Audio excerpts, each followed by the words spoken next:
কুন্দলি গছবোৰতো মতাও লাগে মাইকীও লাগে। এই কুন্দলিবোৰ আপোনালোকে যদি খেতি কৰিম বুলি আশাৰে বাট চাই আছে বা কৰিছে, তো আপোনালোকক অশেষ ধন্যবাদ জনাইছোঁ। এই কুন্দলি গছত কিন্তু যথেষ্ট পৰিমাণে লাভান্বিত হ'ব পৰা ভাল এটা ৰাস্তা। তো আপোনালোকে এনেকুৱা ধৰণৰ কুন্দলি খেতি কৰি ভাল পায় নেকি? তেনেহ'লে আজিৰ ভিডিঅ'খন আপোনালোকৰ কাৰণে। তো বন্ধুসকল, হাতিম আলিছ লাইভ চেনেললৈ আপোনালোকক স্বাগতম জনাইছোঁ। আশা কৰোঁ আপোনালোকে মোৰ ভিডিঅ'খন আৰম্ভণিৰ পৰা শেষলৈকে নিশ্চয় চাব। ইয়াত অলৰেডি 1.5 বিঘা মাটিৰ কুন্দলি খেতি আছে। তো চাং দিয়া হৈছে 1.5 বিঘা মাটিত। তো প্ৰথমতে মই আপোনালোকৰ লগত আলোচনা কৰিবলৈ গৈ আছোঁ কি জাতৰ বিধান আৰু কেনেকৈ লগোৱা হৈছিল, লগোৱাৰ পদ্ধতি আৰু সাৰ কি সাৰৰ প্ৰয়োজন হ'ব, আটাইতকৈ বেছি কি সাৰ খেতিত দিলে বেছি ফলনদায়ক হ'ব। তো সবিশেষ আলোচনা কৰিবলৈ গৈ আছোঁ। তো কথা হ'ল, মোৰ ভিডিঅ' এখন যদি আজি আপোনালোকে নতুনকৈ চাই আছে তেনেহ'লে স্কিপ নোহোৱাকৈ আপোনালোকে আৰম্ভণিৰ পৰা শেষলৈকে চাব লাগিব। চালে আপোনালোকে গম পাব যে কুন্দলি গছত কুন্দলি কিমানকৈ উঠে আৰু কুন্দলি লগোৱাৰ প্ৰধান ধৰণ আৰু কুন্দলি ডাঙৰ দীঘল কৰাৰ প্ৰধান পদ্ধতি আৰু কি স্প্ৰে কৰিলে কুন্দলি গছত আটাইতকৈ ভাল ফলন পোৱা যাব। তো সবিশেষ কথা আলোচনা কৰিবলৈ গৈ আছোঁ। তো বিধান মই আপোনালোকক দেখুৱাই আছোঁ। এইটো হ'ল হাইব্ৰিড জাতৰ কুন্দলি। একেবাৰে কি ক'ম আৰু আপোনালোকে নিশ্চয় চাব পাৰিছে কেনেকৈ ধৰিছে। তো হাইব্ৰিড জাতৰ এইটো বৰ্ষাকালীন খেতি। তো এইটো হ'ল কুন্দলি, 8মহীয়া কুন্দলি খেতি। এই 8মহীয়া কুন্দলি যে আপোনালোকে বিক্ৰী কৰিব তাত আৰু কোনো ধৰণৰ ভুল নাই।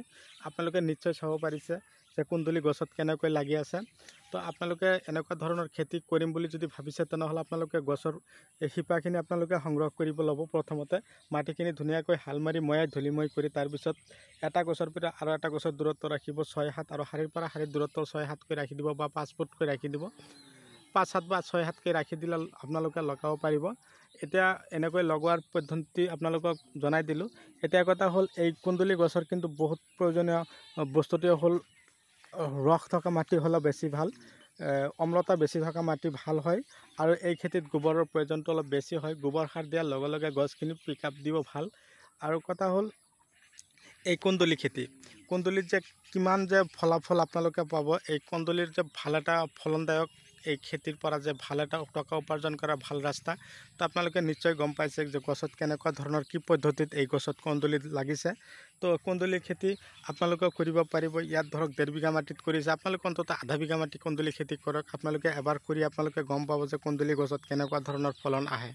তো কথা হ'ল, আপোনালোকে যদি মোৰ চেনেলৰ নতুন হৈ আছে তেনেহ'লে মোৰ চেনেলখন ছাবস্ক্ৰাইব কৰি ল'ব আৰু কাষত থকা বেল আইকনখন আপোনালোকে অন কৰিব, এনেকুৱা ধৰণৰ যাতে নতুন নতুন ভিডিঅ' নটিফিকেশ্যন আপোনালোকে পাই থাকে। তো কথা হ'ল, এই কুন্দলি গছবিলাকত কি ধৰণৰ ভিটামিন আৰু কি ধৰণৰ সাৰ আপোনালোকে দিব মই সবিশেষ আলোচনা কৰিম। আপোনালোকে ভিটামিনৰ ক্ষেত্ৰত মই পিছলৈ কৈ আছোঁ, কিন্তু তাৰ আগত আপোনালোকক কৈছোঁ, এই কুন্দলি যিদিনাখন আপোনালোকে খেতিৰ পৰা উঠাব সেইদিনাখন আপোনালোকে খেতিত দানা আৰু সাৰ দিব লাগিব। দানা হিফাজত দানা বেছি খটাব আৰু এই ইউৰিয়া সাৰটো দিব। ইউৰিয়া সাৰ আৰু দানা দিয়াৰ লগে লগে গছত যথেষ্ট ফলন আহিব আৰু ফলন বেছি হোৱাৰ কাৰণে দানাটো আপোনালোকে জনাই দিলোঁ হিফাজত। আৰু গছত মাজে মাজে স্প্ৰে কৰিব, বৰলে কিন্তু ডিষ্টাৰ্ব কৰে তাৰ কাৰণে আলিকা স্প্ৰে কৰিব।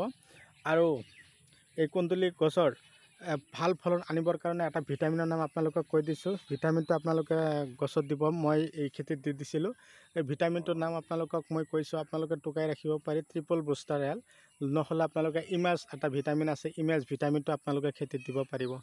তো এনেকুৱা ধৰণৰ যেতিয়া ক্ষতি কৰিব, এই চাওক বৰলে কি কৰিছে, কুন্দলিক একদম পূৰা ক্ষতি কৰিছে। আপোনালোকে এই কুন্দলি কিন্তু কেঁচাও খাব পাৰিব, কেঁচা খোৱাৰ কিন্তু ভাল এটা হেৰি আছে। তিয়ঁহ বা ক্ষীৰা আপোনালোকে যেনেকৈ খায় ডাইৰেক্টলি আপোনালোকে ভাতৰ লগত খাব পাৰিব চোবাই, বহুত এটা টেষ্ট আছে। আৰু কথা হ'ল, এই গছৰ পাতখিনি যেতিয়া বেছি হৈ যাব, জাম হৈ যাব, তেতিয়া আপোনালোকে গছৰ পৰা পাতখিনি ভাঙিব লাগিব আৰু পাতল কৰি দিব লাগিব আৰু মাজে মাজে সাৰ 10-26 আৰু ইউৰিয়া মাজে মাজে সিঁচিব লাগিব। তো কথা হ'ল, হিফাজত দানাটোৰ নাম যে আপোনালোকক ক'লোঁ, এই হিফাজত দানা কিন্তু কুন্দলি খেতিৰ বাবে ভাল এটা ফলনদায়ক বা চাং খেতিৰ কাৰণে হিফাজত দানাটো বহুত কামত আহে। আৰু মাজে মাজে আপোনালোকে বাল্টিন দানা আছে, 10 কিলো বাল্টি, এইটো সাগৰিকা এক ধৰণৰ দানা আছে, এক বাল্টিনত 10 কিলো থাকে। সাগৰিকা দানাটো আপোনালোকে খেতিত দিব। এই সাগৰিকা দানাও কিন্তু গছৰ কাৰণে ভাল এটা ফলন দেখুৱায়।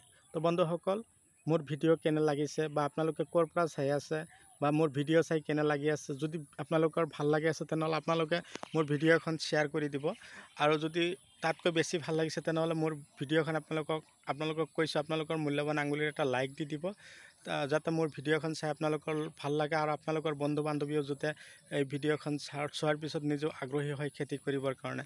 তো বন্ধুসকল, মই আৰু বিশেষ আলোচনা নকৰি মই আজি আপোনালোকৰ মাজৰ পৰা অন্ততঃ বিদায় লৈছোঁ। পৰৱৰ্তী ভিডিঅ'ত মই পুনৰাই আপোনালোকক লগ পাম, সেই আশাৰে ধন্যবাদ।